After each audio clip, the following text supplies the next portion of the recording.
All right, Chloe, today I want to talk about something that a lot of people laugh about, but don't always examine drunk behavior. Specifically, the absolutely unhinged, confidence on steroids, logic left the building decisions we make after just a couple drinks. You strike me as someone who has at least one story where alcohol convinced you that you were smarter, hotter, funnier, and more athletic than reality would confirm. So I'm going to give you the floor. What is one moment where drunk Chloe truly believed she was thriving, but in reality, she was spiraling? Oh, we're starting strong. Okay, there was a night, and I want to stress, I said I was just going out for one. Those are famous last words. 3 tequila shots later, I was convinced I had unlocked my highest self. At some point in the night, I decided I was emotionally healed enough to text my ex. Not just a casual text, no, a paragraph, a TED talk at 1:43 a.m., and drunk me truly believed it was poetic. I remember typing and thinking, wow, this is articulate, this is closure, this is growth. Morning comes, I read it back. It was 11 voice notes and a message that said, I forgive you, but also you fumbled a goddess. Miles, I used the word goddess about myself. See, that's what fascinates me, because in the moment, alcohol sells you this cinematic version of yourself. You're not drunk, you're enlightened, you're not reckless, you're brave. When you woke up and saw that message, what was the emotional timeline? Walk me through it. The denial, the panic, the oh no. It's always stages. Stage 1, confusion. Why is my phone on 12%? Stage 2, mild curiosity. Why is his name at the top of my messages? Stage 3, full body horror. You know that drop in your stomach, like your soul leaves your body?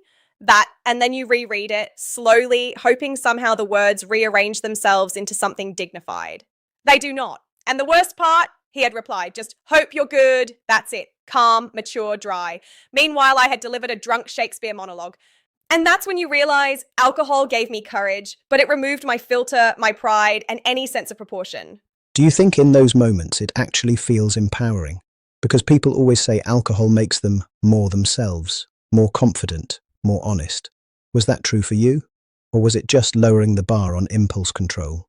That's the dangerous part. It feels like confidence, but it's not stable confidence. It's inflated courage with no supervision. I would say things I'd been thinking, sure, but I'd say them without timing, without context, without care. Like one time at a party, I decided it was the perfect moment to confront a friend about something small that had bothered me for months. Did I handle it calmly? No. I cried loudly in the kitchen while holding a slice of pizza. It turned into this dramatic scene where I was like, I just value loyalty. The next day, it was never that deep. Alcohol turns minor emotions into headline news. That's powerful though, because culturally we laugh at those moments. Ha ha ha, I drunk cried. Ha ha ha, I drunk texted. But if you zoom out, those aren't random. That's suppressed stuff coming out sideways. When did you start realizing it wasn't just funny stories anymore?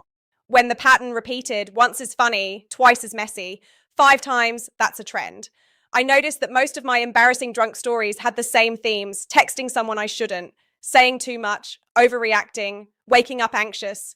And the anxiety was the worst part. Not even the hangover. The anxiety. That 8 a.m. spiral of replaying everything. Did I offend someone? Did I overshare? Was I too loud? I started realizing alcohol wasn't just making me fun. It was making me temporarily uninhibited and then deeply uncomfortable the next day. That morning after anxiety, that's real. A lot of people normalize it, like it's just part of the package deal. Did you ever question why something that's marketed as relaxing and social was consistently leaving you stressed and embarrassed? Yeah, and that's when it stopped being just jokes, because I realized I wasn't drinking for taste, let's be honest. Tequila tastes like regret. I was drinking to loosen up, avoid awkwardness, and feel confident faster.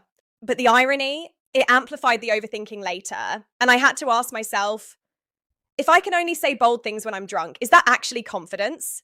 Or am I outsourcing bravery to a substance? That hit me, because sober me is thoughtful. Drunk me is chaotic and occasionally reckless. And I had to decide which version I actually respected.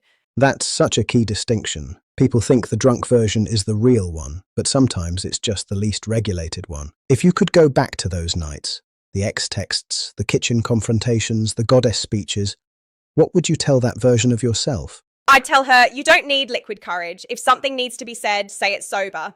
If someone needs to be let go, let them go sober. If you're confident, be confident without a shot first. because the empowerment wasn't fake, but it was unstable. And I'd also tell her, the peace you feel when you wake up clear-headed, that's underrated. No damage control, no apology tour, no scanning your phone like it's a crime scene. That calm is powerful. That's such a strong place to land, because we can laugh at the drunk stories, and they are funny, but the self-awareness after, that's where growth is. Chloe, thank you for being honest about it. And to everyone watching, if you've ever had a "why did I send that" morning, you're not alone. But it might be worth asking what's underneath it. Thank you for tuning in, and don't forget to follow Sober Science. We'll see you next time. Clarity creates freedom.